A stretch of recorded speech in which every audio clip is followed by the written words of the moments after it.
Assalamualaikum warahmatullahi wabarakatuh. Beliau duduknya begini, saya yang ikut beliau. Bismillah, alhamdulillah, wa syukurillah, wassalatu wassalamu ala rasulillah, wa ala alihi wa ashabihi wa man walah, amma ba'd. Al-afadhil al-kiram, para kiai, para alim, sesepuh, bini sepuh, keluarga besar Mbah Yai Makmun Muzayyid, wabil khusus Gus Mujib ya, yang mengundang saya ya, biar ada perhatian khusus Gus, dipil khusus kan.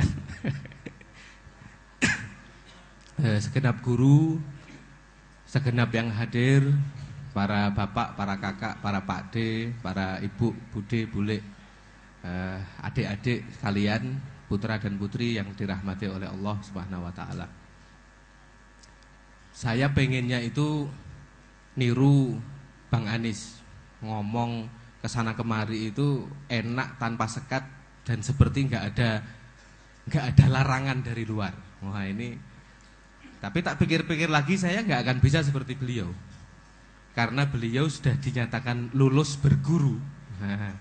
Beliau berguru sudah dinyatakan lulus, jadi ngomong sakarepmu wis oleh wis tok ijazah. Nah, kalau saya masih belum boleh. Dulu pernah diundang beliau sekali saja, setelah itu dimarahin sama orang sepuh yang marahin. Oh iya, memang pangkatnya jadi pangkat murid. Beda dengan Bang Anis yang pangkatnya sudah guru. Apa yang telah disampaikan Bang Anis terkait dengan kasunyatan negeri Indonesia, negeri Nuswantara kita memang begitu adanya, dan itu hanya sedikit dari banyak hal yang masih tersimpan. Nah, kemudian saya tidak tahu persis ini yang kemudian menghadirkan tema bangun ati noto tulodo, apakah Bang Anis sendiri atau hasil rembukan dengan semuanya. Ini kok pas banget. Kalau saya selalu saya sampaikan metodenya otak, atik, gaduk.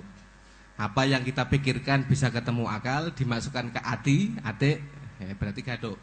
Soal metodologi ilmiah segala macam silahkan kalau tidak dianggap ilmiah. Matur suhun. Jadi era kita sekarang ini memang seperti kembali pada eranya Mbah Mutamakin lagi. Sudah era saatnya kita melakukan gerakan kesadaran. Sudah saatnya kita melakukan gerakan kesadaran. Dari perspektif, nah ini dari perspektif otak-atik gaduk nubuat Islam Arab, ya, tasawuf Arab, itu bisa kita hadirkan cerita kemunculan Imam Mahdi, kemunculan Nabi Khidir, kemunculan Nabi Isa, dan kemunculan Dajjal. Cuman coba kita lakukan pendekatan dengan pendekatan yang agak berbeda untuk kita jadikan itu sebagai satu sarana atau metode kita memahami realitas sekarang. Kita pahami itu bukan sebagai sosok. Nah ini salah satu model tafsir isyari ya. Bukan berarti kita menafikan hadirnya sosok-sosok itu, tapi sebagai sebuah perlambang bolehlah kita hadirkan makna-makna dari nama kemunculan nama-nama itu sendiri. Pertama, abad modern gampang saja bisa kita sebut sebagai abad Dajjal. Sudah muncul Dajjal dalam arti makna Dajjal. Dajjal itu sekarang bahasaan kan banyak membuat manipulasi. Apapun dimanipulasi. Digambarkan dia hadir dengan membawa surganya. Surganya dia adalah nerakanya Allah. Nerakanya dia adalah surganya Allah. Ini manipulasi. Peradaban modern kita saat ini adalah peradaban yang manipulatif. Serba seolah-olah, seakan-akan, imbo-imbo.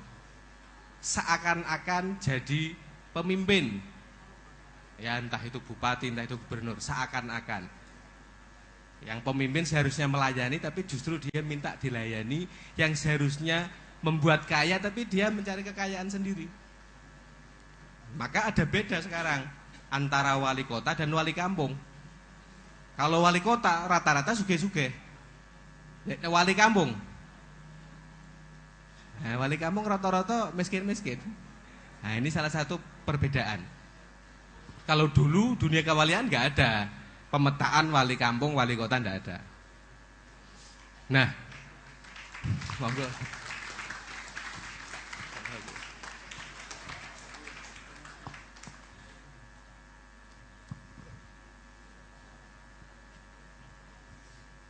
Don sewu kiai niki. Nggih, niki ngisi kekosongan jenengan dereng rawuh. Dajjal itu bermata satu. Gambarannya begitu. Ukuran standar peradaban modern itu melihat apa-apa secara materialistik. Nah, dengan satu mata. Opo sing ketok-tok materialistik, empiris. Digambarkan juga Dajjal itu tertulis di geningnya kafir. Jangan dibayangkan dulu kafir dalam arti al-kufru al-akbar, kafir yang besar. Kita gambarkan fenomena kekafiran yang kecil-kecil, kufrun nikmah. Wong saiki iku sing dipikirno iku ora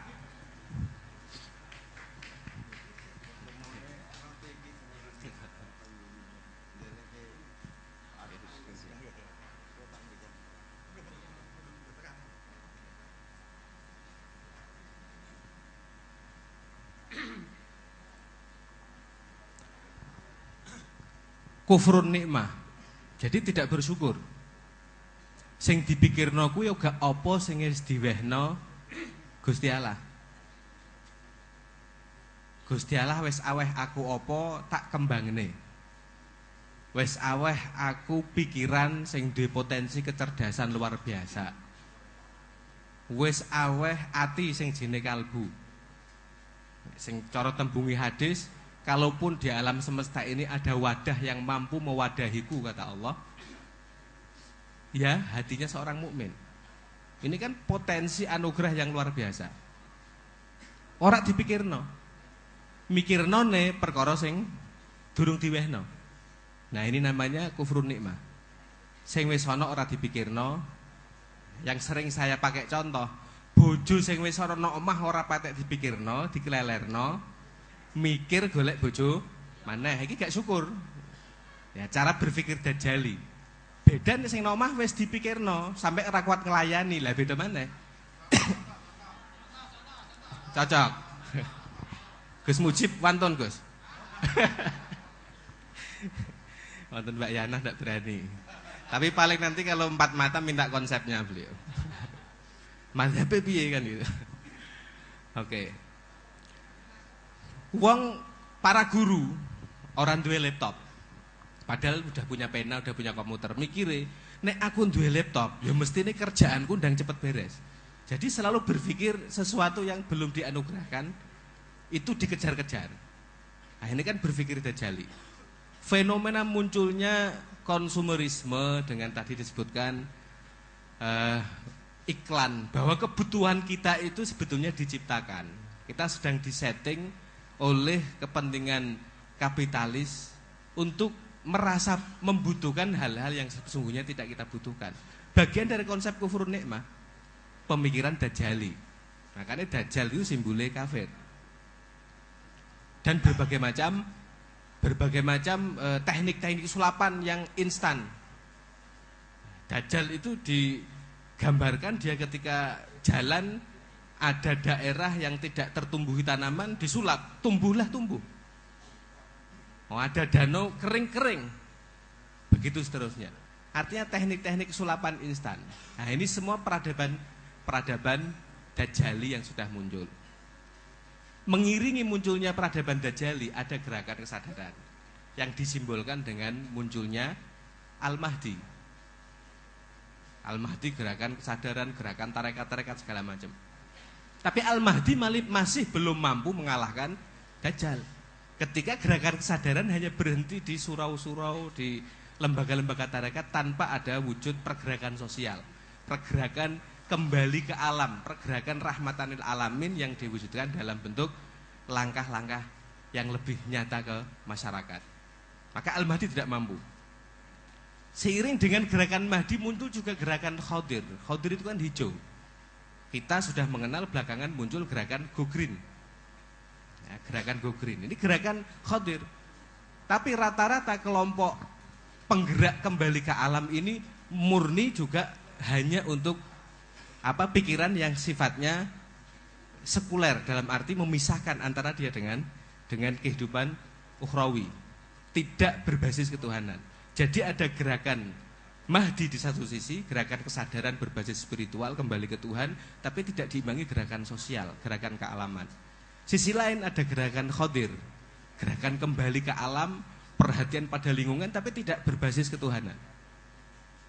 Nah, yang bisa mengalahkan Dajjal apa? Gerakan Isa. Gerakan Isa itu gerakan gabungan antara gerakan Mahdi dan Khodir. Nah, mungkin salah satunya dalam wujud kesenian ya gerakannya Bang di sini. Ya, tadi saya waktu mendengarkan lagon-lagon itu coba kalau ini teori halusinasi Pak Kiai, bukan teori meditasi. Kula menghalusinasikan, loh ini tak rasa-rasakan kok seperti suara semesta ya. Jadi semesta itu ternyata penuh dengan suara-suara yang disebut al-awamir al-ilahi kalau dalam konsep tasawuf, tapi kalau dalam konsep ilmu pengetahuan modern, fisika transdimensi, ya suara semesta. Penjelasannya ini nanti menyangkut dengan bagaimana kita notoati. Dan itu sebetulnya sudah dilakukan oleh Mbah Mutamakin. Nah, ini kaitannya dengan kita mencoba membongkar sejarah kenapa Mbah Mutamakin sangat melegenda dan dampak dari perjuangan dan gerakan sosial keagamaan, sosial spiritual beliau kita rasakan hingga sekarang. Dinyatakan menurut para ilmuwan sekarang itu sebetulnya ini sudah dirumuskan Imam Ibnu Arabi. Cuman kita gunakan bahasa modern, ya bahasa sains sekarang. Segala wujud yang berbentuk di dunia ini berupa materi itu kalau dipecah-pecah, materi terkecilnya adalah atom. Atom dipecah lagi ada subatom. Ada proton, neutron, elektron, kadang-kadang muncul kontra elektron. Mungkin itu yang disebut oleh orang-orang Jawa kuno sebagai sedulur papat. Nah, gabungannya kok pancere piye. Nah, dipecah lagi tidak ada apa-apa. Subatom itu digambarkan oleh mereka sebagai gumpalan-gumpalan gas. Mungkin isyarat dalam Al-Qur'an ya wahyadukhon gitu kan. Dipecah lebih dalam lagi yang ada hanya energi yang disebut sebagai kuanta. Di situ fisika kuantum sampai. Mereka belum membongkar kalau dipecah lagi sampai dalam, di zoom in lagi lebih dalam, apa yang ditemukan? Yang ditemukan adalah suara semesta, yaitu al-awamir al-lahiyah, kun fayakun. Nah, secara terbalik Imam Ibnu Arabi telah memetakan proses atau sejarah dari wujud, di mana di situ dinyatakan wujud terendah dari segala apa yang wujud adalah wujud materi. Wujud tertingginya adalah alam amar, dimensi amar. Nah, terus ceritanya ngeten. Dalam bahasa kita, bahasa manusia, Gusti Allah niku saat dereng nyiptake napa-napa, beliau kita pahami dalam posisi atau manzilah ahadiyah, qul huwallahu ahad, satu-satunya, tidak ada yang selain Allah. Pada posisi itu laisa kamitslihi syai', titik. Tidak ada satu hal apapun yang seperti dia. Tan kinaya apa ora ana bahasa sing iso nggambarno Gusti Allah. Nah, ketika Allah berkehendak untuk dirinya dikenali, maka Allah menciptakan. Allah menciptakan. Dalam konteks penciptaan manusia urut-urutannya, semua alam juga nanti begitu urut-urutannya. Ketika Allah berkehendak menciptakan, maka yang dimunculkan adalah perintah kun, jadilah. kemudian fayakun. Maka kemudian berproses menjadi. Makanya alam semesta itu adalah alam yang salah satu hukumnya hukum proses. Kalau instan tembunge gak kun fayakun gitu cara balagoe. Kun fakana. Tapi tembunge Al-Qur'an kun fayakun. Dadiyo mongko berproses menjadi wong lil istimror. Berproses menjadi. Nah, proses dadine iki piye? Contohnya Gusti Allah nyiptakno kula. Kun sing muncul niki alam amat. Dimensi pertama kali yang muncul adalah alam amat. Dimensi titaing Gusti. Cara bahasane manusia mau menciptakan sesuatu, sebelum saya menciptakan rokok, maka ada kehendak dulu menciptakan rokok. Lah kehendak ini loh, dimensi amareng Gusti. Dimensi ini masih tergolong dimensi lahud, dimensi ketuhanan. Nah, setelah muncul gagasan kun itu, kemudian berproses, lahirlah rancangan penciptaan yang disebut ruh. Maka Imam Ghazali di dalam kitab Kimia menghadirkan satu penafsiran yang unik. Beliau menafsirkan yas'alunaka 'anir ruh qulir ruhu min amri rabbi. Itu tidak ditafsirkan min amri rabbi sangka urusane pangeran, ora usah melu-melu ngurusi, bukan. Ora usah mbok takono jero-jero.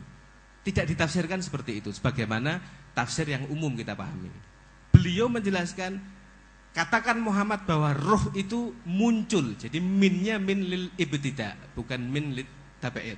Min yang menunjukkan dia bersumber. Roh itu bersumber dari apa? Min amri rabbi. Bersumber dari alam amarnya Allah. Jadi tahapan kedua dari keterciptaan kita setelah dimensi amar, dimensi titaing Gusti itu dimensi roh. Roh itu konsepsi.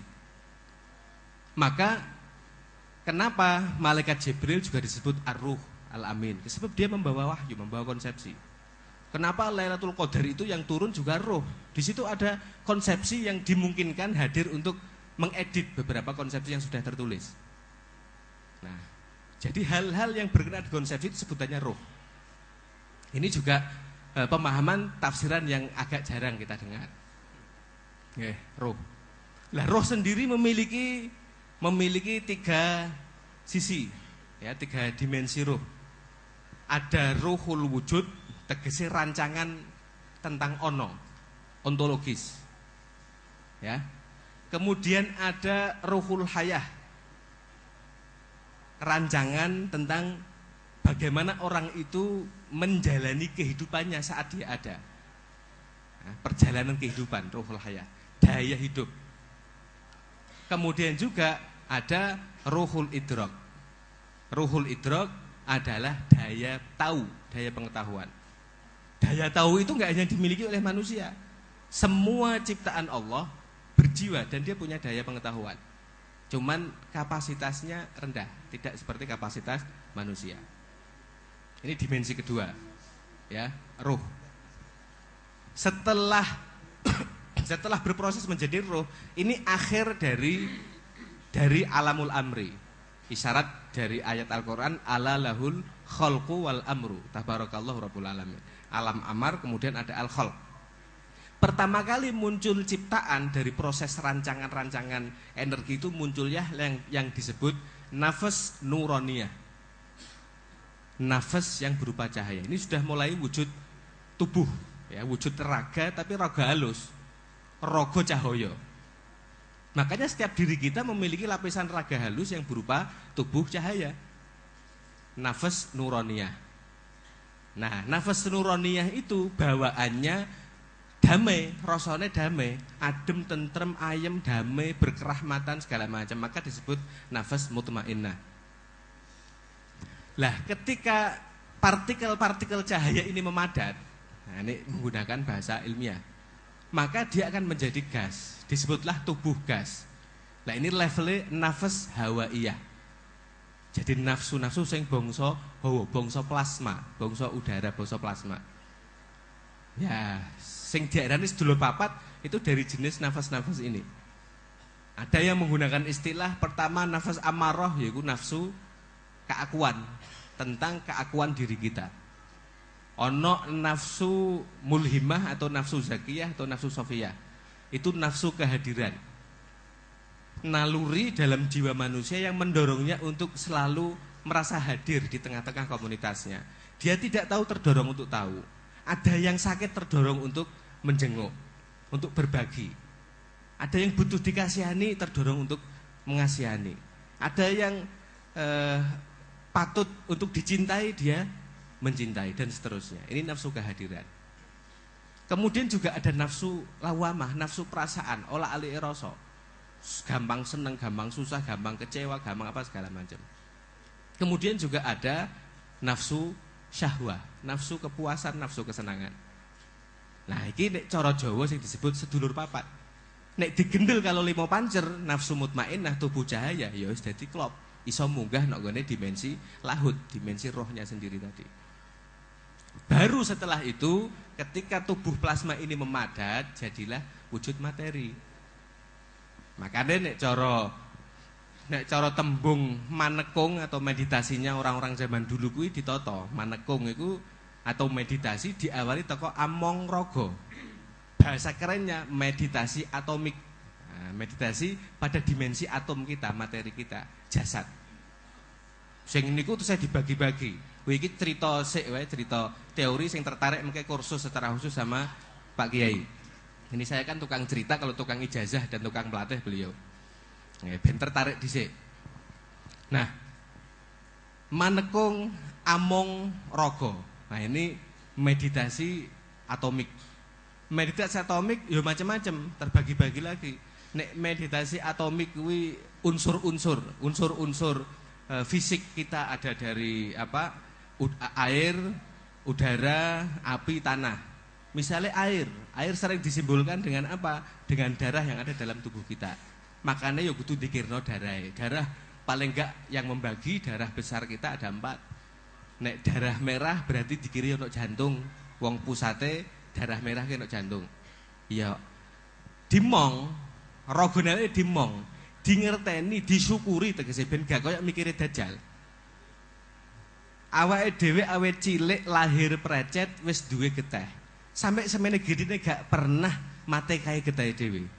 Nah, jenenge kita ini menjadi orang yang sangat abai, acuh. Ya, sangat abai, ladak. Karo dulur-dulure dhewe iki sing nek kerajaan manusia kita ladak banget. Ora gelem eling. Padahal sejak lahir precet sampai mati nanti kita bersama-sama dengan darah. Darah telah menjadi sahabat hidup kita. Darah merah. Nek darah putih sering kita ditembungke karo wong saiki hormon. Hormon kuwi pusate nek ngene apa? Nek ngene kelenjar pineal, otak tengah atau yang sering disebut mata ketiga. Nah, makanya kudu dikirno posisine nek ngene sak ngisore cakra mahkota. Nah, sak pinunggalane. Kudu disapa dhisik. Jadi kuncine kuwi kudu pinter nyopo, pinter ngakrabe, disapa awake dhewe disapa. Engko ben atine gedudah. Raga wae ora pernah disapa, ora pernah dieloni, ora pernah difatikahi piye ya arep nglakoni suluk. Ya silahkan boleh. Misalnya arep nglakoni dikiran ping 2000 ngasih iki tapi nek teknik-teknik ya, terminalnya tidak difahami gak disapa ya berarti termasuk wong sing pengen cara instan. Ayo disapa. Kita gunakan teknik bersyukur. Kita syukuri apa yang sudah dianugerahi oleh Allah. Ben ora kaya dajal. Sing mikire kufrun nikmah. Nah, sak pinunggalane dijelaskan di banyak tarekat itu kan, termasuk ngone darah ireng berarti panggone nek ngone empedu cedek liver. Lah nek darah kuring manggone nek limpo, ana sing nambahi ya cairan-cairan yang diolah berarti ginjile padha kudu dikiri dan sak teruse. Nek udara berarti dikirno paru-paru. Lah nek api berarti dikirno ngisor puser. Lah nek tanah berarti dikirno inti sel. Inti sel sing ana nek ngone tulang ekor ajbudana lan sapinunggalane. Lah, kalau among raga iki wis ketata, engko munggahe manekunge nek apa? Nek gone among cipta. Engko nek wonten salah istilah kebolak-balik monggo dibenerke. Among cipta ini levelnya sudah di level nafas hawaiyah tadi. Tubuh alus kita sing rupa plasma, tubuh udara kita. Nek mlebu nang kono, kita masuk di dunia plasma, wajar kok nek bakale berinteraksi karo bangsa jin sak pinunggalane. Nah, sebab itu jin dari dunia plasma. Kemunculan Jin yang terlahir dari kita sendiri jenenge korin, bahasa Qur'ane. Jadi korin itu bukan makhluk dari luar, makhluk hasil dari olahan tubuh plasma kita sendiri. Makanya disebut teng Quran, sapa wonge lali ora dikir pangeran, maka pangeran bakal munculno seton sing dadi korine dhewe.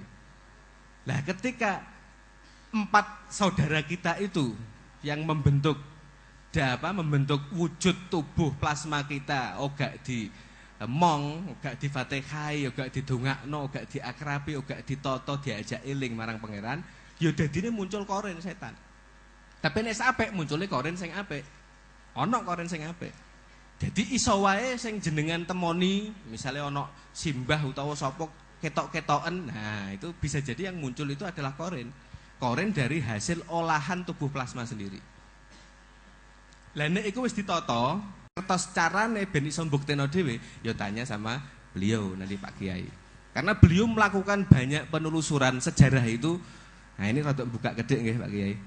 Beliau metodenya itu teknik spiritual. Lah baru mburi-mburi golek bukti-bukti materialnya. Di embe-embene ben ditampa karo manusia modern. Nah iku ya nggawa apa jenenge nggawa nota perintah Belanda untuk penyimpangan sejarah kita misalnya. Tapi beliau tahu itu karena penelusuran spiritual sampai akhirnya beliau juga bisa mengungkap salah satu rahasia yang sekarang belum banyak diungkap terkait dengan Mbah Raja Pandito. Saya yakin metodenya beliau metode penelusuran spiritual, masuk di dimensi cahaya sehingga beliau bisa berkoneksi dengan ruhul idroknya, dengan daya makrifatnya, dengan daya pengetahuannya untuk jalan-jalan. Jadi untuk bersinggungan dengan tubuh-tubuh cahaya beliau-beliau itu sehingga bisa berkomunikasi. Ya pengen belajar ngono kuwi sama beliau. Nah, nanti jenengan tempoi. Sisan nek perlu beliau bisa ngijazahi ya di forum ini. Nah, ini kula rada promosi Mbah Yai. Nah, ketika tubuh cahaya kita sudah tersempurnakan, maka disitulah kita bisa masuk, kalau menurut istilahnya Syekh Abdul Qadir Al-Jailani dalam kitab Sirrul Asrar, masuk pada dimensi lahud, dimensi kesadaran murni, masuk pada konsepsi hidup kita sendiri. Nah, wujud tertinggi dari adanya kita adalah ruh itu, konsepsi yang berawal dari amr, suara semesta. Nek wis masuk nang gone sisi kono, ya sudah dia menjadi pribadi yang transdimensi. Cara bahasanya Bang Hanis, menjadi pribadi yang transdimensi. Lah ilmu-ilmu ngene iki wis ditemokno karo ulama-ulama kita zaman dulu jauh sebelum ilmuwan-ilmuwan modern yang katanya hebat itu sudah dirumuskan dengan bahasa yang sangat rinci.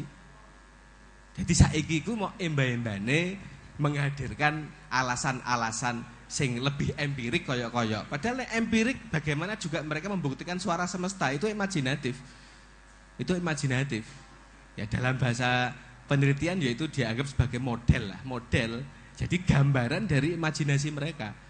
Belum bisa dibuktikan secara empirik itu. Kecuali nanti kalau ditemukan teknologi yang canggih, ya, yang punya kekuatan dimensi melebihi 7 dimensi mungkin bisa. Tapi kapan? Wallahu a'lam. Nah, Mbah Ahmad Mutamakin dengan serat Arsul Muwahhidinnya, dengan Dewa Rucinya sebetulnya menggambarkan perjalanan itu ke dalam. Sampai betul-betul nanti ketemu dengan alam amarnya sendiri yang disebut sebagai arasnya orang-orang yang muwahhid, yang bertauhid, yang bisa manunggal. Manunggaling kawula Gusti. Sekali lagi jangan disalahpahami soal manunggaling kawula Gusti. Tadi sudah kita sebutkan ada satu manzilah yang tidak tersentuh oleh makhluk apapun. Manzilahnya wujudullah, yaitu al-wujud al-mutlak. Wujud Gusti Allah sing tan kinaya apa? Sing posisi ahadiyah. Wiku sama sekali kita tidak bisa mengakses. Tapi Gusti Allah sing sampun bertajalli di tingkatan dimensi amar sudah bisa kita akses, kita bisa manunggal dengan itu. Jadi manunggaling kawula Gusti tegese manunggaling kawula nok nggone dimensi, nok nggone alam ya, dimensi wujudnya yang paling awal, yaitu dimensi amar, dimensi titahing Gusti. Maka wajar ketika mereka sudah masuk di dimensi titah, dalil mereka adalah wa ma tasyauna illa an yasya Allah. Ilane ilah sing mutasil. ora do duwe karep kecuali karep yang Gusti. Itu mungkin tadi yang diisyaratkan oleh Bang Anis untuk segera kita pelajari.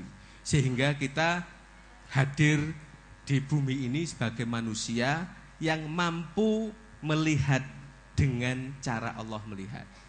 Artinya melihat dengan penglihatannya Allah, bukan dengan matanya Allah. Dalam bahasa hadis, orang yang sudah dekat dengan Allah menjadi walinya Allah, maka Allah akan menjadi penglihatannya, artinya orang itu melihat dengan penglihatannya Allah. Jadi bagaimana kita belajar untuk melihat segala sesuatu dengan cara Allah melihat. Berpikir tentang segala sesuatu dengan cara Allah berpikir. Bertindak terhadap segala sesuatu dengan cara Allah bertindak. Lah niku lho sing sering diistilahnya sebagai wahdatul juhud. Itu kita bertindak dengan cara Allah bertindak. Kemudian ada wahdatul juhud, ada wahdatul asyuhud. Wahdatul syuhud itu berarti kita melihat dengan cara Allah melihat. Kemudian ada wahdatul wujud, berarti kita berpikir, berlogika dalam melihat ciptaannya Allah ini dengan cara berpikirnya Allah. Menggunakan apa? Ya menggunakan akal azali yang sudah dititipkan Allah, sudah dianugerahkan Allah di dalam diri kita, yang sudah diisyaratkan oleh Imam Ghazali. Setiap manusia memiliki akal azali, akses itu. Nah, sedikit banyak niku cerita terkait apa bangun ati noto tulodo. Kalau sudah begitu maka kita akan bisa ketemu dengan dewa, tegese gedene jiwa, di mana kita merasa hidup itu jiwa kita jauh lebih besar daripada bahkan daripada alam semesta ini. Lah nek jiwane wis gede, ya uripe ya kesinungan ayem tentrem, masalah jiwane gede. Contoh dalam kehidupan sehari-hari. Dalam kehidupan sehari-hari kula dhewe sing ngalami, pernah ngrasakno nggih panjen mboten enak. Wong duwe tanggungan utang. Mesti jiwane cilik. Nek jiwane cilik ya rumangsa utange luwih gede teko dheke. Karena itu dunia ini seperti hancur, seperti kiamat atas dirinya. Beda nek wong mikirnya terbalik dengan cara berpikirnya Gusti Allah. Oh, utang iki mau bagian kasus dari kehidupan saya. Terjadi karena kesalahan saya dan memang karena ada izin rencana Allah itu terjadi. Sebab dhek luwih cilik toko uripe dhewe berarti uripku luwih gede. Lah jiwaku luwih gede daripada uripku. Lah nek wis ngono sing muncul apa? Ya Allahu Akbar, Gusti Allah Maha Gede. Wong nek wis sampai pada posisi iku, posisi manunggal, iku jiwane gede. Jadi dewa. Ketemu karo gedene jiwa. Jiwa gede karena jiwa ini lebih besar dari alam semesta, bahkan mampu mewadahi tajalining Gusti Allah. Lah iku sing disebut dewa ruci. Guru sing suci. Nah, digugu lan ditiru suci karena suara inilah yang disebut dalam tafsir isyarat disebut an-nabi. Jadi di dalam diri kita ini ada an-nabi, artinya satu titik, bukan nabi istilah nabi yang ini ya. Jadi ada penangkap, ada sinyal penangkap ilham, nubuah dari Allah. Nubuah, ilham dari Allah. Nah, ini disebut an-nabi. Makanya bahasa isyarat teng Quran nek kepengin munculno kekuatan an-nabi di dalam jiwa kita, ya la tarfa'u aswatakum fauqa sautin nabi. Aja mbok dhuwurno swara sing maneka warna, swara jiwamu lebih tinggi dari swara nabi.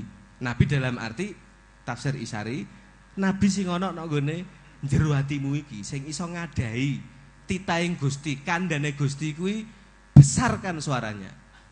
Makane nek ana swara nuwun sewu misale ana swara teko nafsu syahwate rumangsa ketoke kok aku nek bojo siji kok gak nyakepi. Aku pengen tambah bojo loro. Dipikirno sik, iki dorongan sunnah Rasul apa dorongan sunnah Nabi? Nah, sunnah Rasul jelas perkawinan karena tugas. Nek sunnah Nabi ya susah nahan nafsu birahi. Nah, niki plesetan ampun digamel serius. Nggih. Lah nek Kanjeng Nabi nikah itu karena apa? Pernikahan tugas. Sebab apa? Waktu Rasulullah sama Sayyidah Khadijah. Sayyidah Khadijah adalah sosok perempuan yang multi talenta. Sehingga semua bidang tugasnya Rasulullah cukup didampingi oleh seorang perempuan saja. Ketika beliau sudah wafat, maka keberadaan Sayyidah Khadijah yang satu sosok saja tidak cukup diwakili oleh 1-2 sosok. Maka Rasulullah kemudian punya pendamping tugas beliau. Makanya kuncinya nek jenengan pengen iso wayo, perbanyak tugas hidup jenengan. Lho niku nggih niku kunci. Lah iya, tugas uripe Nabi Sulaiman wakeh. Ngomong dia penguasa 3 alam, ibaratnya bojone wakeh. Kan gitu. Nah, wangsul teng niku wau. Nah, berarti kalau kita sudah ketemu dengan Dewa Ruci, gedene jiwa sing rupa guru sejatine dhewe, maka suara itulah yang merupakan suara semesta dalam bahasane wong-wong ilmuwan, tapi dalam bahasa sufi sebagai suara ilahi, al-amr al-ilahi. Nek niku wis muncul, ya wis suara-suara yang lain tidak akan mampu lebih keras. Jadi ono pikiran sing macem-macem, ono pikiran sing kepengin kesusunan dan sugih terus akhirnya korupsi, yo ilang karena itu bagian dari aswatakum. Itu suara nafsu-nafsu hawaiyah yang tidak terkontrol. Ngeniku nek diterusno, engko dadine munculno koren-koren sing ora bener. Nah, munculno koren-koren sing ora bener.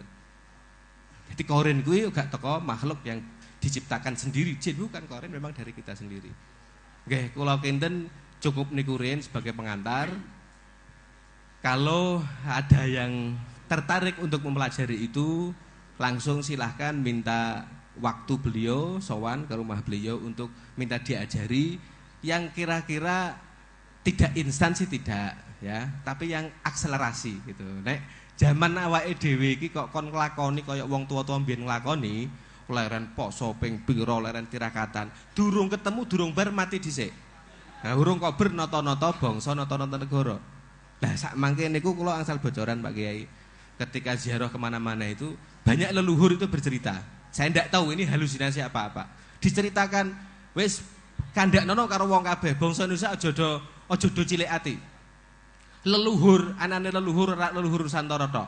Tapi yang punya hubungan ikatan darah dengan Nusantara, toko Persia, toko Cina, toko Arab, toko Dindi, wis padha mara, khususnya sura wingi. Wis melu suronan yang mriki. Awal-awal suro. Iku siap-siap mencari wadah. Mereka kan golongan manusia-manusia yang sudah berhasil sampai di level amar itu sehingga nafsu nuroniyahnya, tubuh cahayanya itu dia bisa kembali pada keabadian. Wis dadi menuso sing nok dimensi kayangan. Masih membawa tugas. Dan mereka mencari-cari iki wadah sing cocok tak nggoni iki wadahe sapa. Nah, wadah sing cocok iki wadahe sapa? Cara bahasa jenengan titis, nek cara basa Arabe hasab. Nah, nek turun iku nasab. Nah, nek titis iku hasab. Nah, iku mungkin wonten wektune dhewe ben diundang malih kalih Gus Mujib. Nah, iku sampean percaya mau gak percaya monggo, tapi itu cara akselerasi. Nanti bergurulah sama beliau atau sama siapa yai sepuh yang memang di bidangnya itu berguru. Pripun carane kula niki saged nata wadah kula, buka Nur Muhammad kula, setelah itu ben dituruni karo para leluhur. Sebab leluhur juga berkepentingan mencari kita. Di dimensi mereka mau melakukan apa-apa ya susah. Butuh rogo. Jadi yuk siapno awake dhewe dadi rogo sing kasidungan, kadunungan karo tubuh hologram ya, hologram ilusinya tubuh cahayane wong tua tombien ngilmune diisi dhewe. Ini pesan juga dari salah satu sesepuh yang masih hidup saya temui belum memasana itu. Intine totonen Fatiham carane piye nanti kita tanyakan ke beliau. Kula kinten cekap semanterin wonten kirang langunge nyuwun pangapunten. Wassallallahu ala sayyidina Muhammadin wa ala alihi washabihi wa baraka wasallam tasliman katsira. Wa akhiru da'wana alhamdulillahirabbil alamin. Subhanakallahumma wa bihamdika la ilaha illa anta inna nastaghfiruka wa natubu ilaik. Assalamualaikum warahmatullahi wabarakatuh.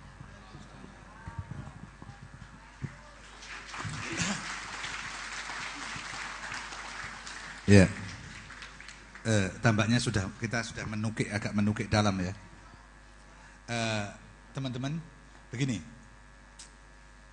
Saya mau cerita bahwa kita ini apa yang dikatakan oleh Gus Umar tadi kan kita masuk ke dalam ya. Ada 2 dimensi sekaligus atau 2 sisi sekaligus ya. Yang menghambat kita untuk masuk ke dalam itu apa? Itu halusinasi yang masuk, bukan halusinasi yang disebut oleh Gus Umar tadi. Halusinasi lain yang negatif, yang memang diciptakan orang. untuk memasuki, dan itu menjadi hijab, menjadi pembatas Anda dengan kesadaran Anda, kesadaran murni Anda. Saya beri contoh, mungkin Gus Hanik sudah pernah dengar. Kita ini modernitas ini kan dajjali satu sisi manipulatif, hanya melihat satu sisi materialisme. Kita hanya diandalkan pada yang nomor satu, material. Saya kasih contoh sedikit saja. Anda percaya bahwa manusia pernah ke bulan kan? Percaya? Anda percaya bahwa manusia pernah sampai ke bulan? Kowe enggak, mergo aku takok, nek aku gak takok kowe aku percaya kowe. Ada percaya enggak? Percayanya kenapa? Mlebu koran, ana filme, ya ta? Ana bukune, apa wae. Tapi apakah itu real? Ternyata enggak. Sampai sekarang tidak ada pesawat yang ditemukan, tidak ada bahan yang ditemukan yang bisa menembus sebegitu rupa sampai ke bulan. Nek ono pasti ada. Itu pertarungan politik antara Amerika dengan Soviet, disik-disikan, gawe. Sing gawe film itu apa? Seorang sutradara yang khusus bagian luar angkasa, namanya Stanley Kubrick. Dia bikin film seolah-olah sudah mendarat di sana, padahal film itu dibuat di Amerika, model Hollywood. Terus sebarno, sudah sampai ke Amerika. Wah, Soviet bingung. Wah, kalah aku persaingan ini. Tapi bahwa ada dimanipulasi. Kesadaran Anda sampai sekarang, Mas, sudah ada orang yang sampai bulan. Padahal belum pernah ada. Itu kan manipulasi-manipulasi semacam itu yang besar-besar. Yang sekarang misalnya, wong Islam yang wong Islam ISIS. Sumuk kayak loh. Yang senangnya sumuk kan golek ISIS kayak. Itu real ada gak? Gitu kan? Sing filmnya diedarkan kemana-mana mateni wong, itu real ada apa enggak? Atau film saja? Kan itu kan Anda dicuci otak Anda, kesadaran Anda. Dan Anda dibuat sedemikian rupa. Dan jangan lupa, dulu Al-Qaeda, kemudian ISIS itu simbolnya cincinnya Rasulullah loh itu. Tulisan di dalam bendera ISIS itu cincin Rasulullah, sengaja dibuat supaya orang menganggap bahwa itu Islam, itu cincinnya Rasulullah. Sehingga ada teman yang bikin buku gambarnya itu ditolak oleh penerbit besar, toko buku besar, karena gambarnya ISIS. Padahal dia ngomong, loh ini bukan ISIS, ini cincinnya Rasulullah. Enggak, ini ISIS. Sama seperti setan tadi kan. Setan sesuai jadi pedes banget artinya. Gambar itu artinya semakin lama menjadi ISIS. Orang menjadi semakin menjauh dari Islam. Semakin menjauh dari Islam. Islam itu apa? Islam itu semua prinsip di semesta ini Islam namanya. Orang mau agama, semua prinsip di semesta. Artinya prinsip di dalam diri Anda. Ketika Anda jauh dari Islam, Anda jauh dari diri Anda sendiri. Anda sedang dijauhkan dari diri kita sendiri. Ada banyak sekali langkah-langkah yang diambil orang supaya orang, kenapa kalau begitu? Kalau orang jauh dari dirinya bisa dimanipulasi. Untuk apa? Untuk materialisme. Untuk penguasaan materialisme. Dan orang-orang itu tidak khawatir kehilangan 1.000, 2.000, 1.000.000, 2 juta, 10 juta, 20 juta orang mati. Yang penting saya berkuasa. Jadi teman-teman, bahwa ini saatnya kita kembali. Karena itu tadi Mas Agus tanya, iku gak noto hati bangun tulodo. Tak walik memang. Bangun hati karena hati kita sudah dibongkar, diucar-kacir itu. Kalau noto kan ijek iso dengan itu. Ijek jelas. Posisinya masih jelas. Tinggal noto tok. Ini bangun ulang karena kita hati ini dewe ora reti. Apa yang diungkapkan Gus Umar tadi blong doblong tok kowe. Doblang bukan karena paham ora iki omong apa ngono. Jadi sudah jauh dari inti kesadaran kita sendiri. Kita dijauhkan dari inti kesadaran. Kita hanya melihat, ketika kita melihat Mbah Mutamakin hanya fisiknya tok.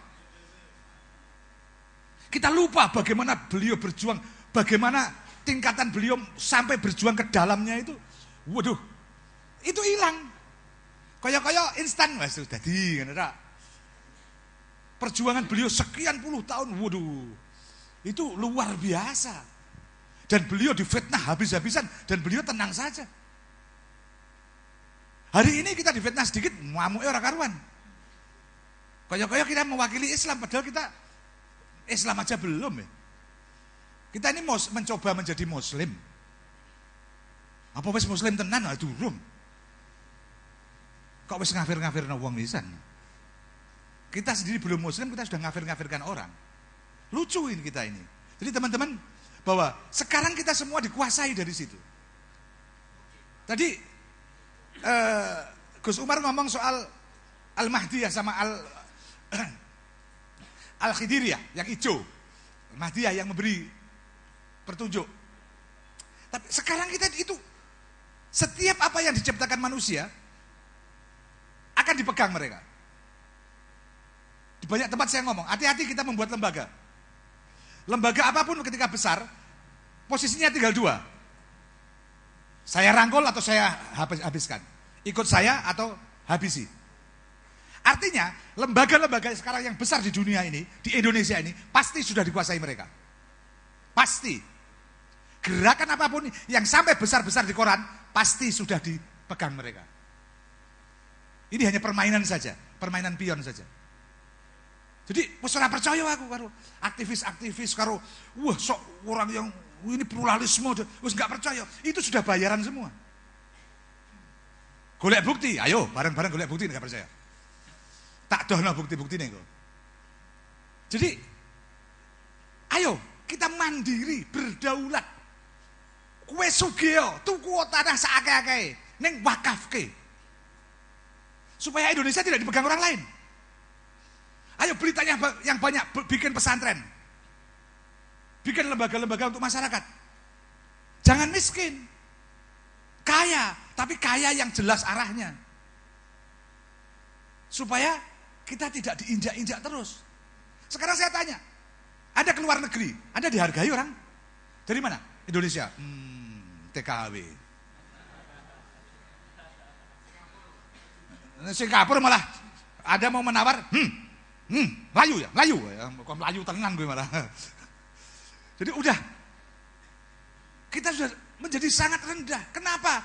Karena orang-orang di luar, saya ketemu banyak tokoh-tokoh di Jakarta. Orang di luar, pejabat Indonesia, apa kata orang luar? Gampang masuk Indonesia, mereka bisa dibayar. Pejabat kita sudah gak ada harganya keluar. Itu kan wah wong bayaran tok kok. Jadi kapan harga diri itu ada? Harga diri itu gak akan ketemu kalau kita gak menemukan siapa saya. Dari mana saya berasal? Sangkan paran kita dari mana? Sangkannya dari mana? Parannya kemana? Kita gak pernah rumuskan. Pemimpin-pemimpin kita gak pernah merumuskan. Jadi saya ingin bahwa bangun hati ini benar-benar kita bangun total dari awal. Dan noto tulodo. Ayo pesantren jadi teladan betul-betul untuk Indonesia masa depan. Insya Allah saya masih sangat bukan kali sangat 3 kali percaya bahwa Allah masih akan melindungi kita. Rasulullah masih akan menolong kita selama kita tetap memegang jati diri kita. Satu lagu. Ya, teman-teman yang punya gadget bisa ikut di Twitter dengan menulis tagar ngerti ya, pagar itu ya. Suluk Kajen, komentar Anda atau foto atau apa terserah diunggah. Pokoknya asal ada tagarnya Suluk Kajen pasti nanti masuk. Ben rame, ya.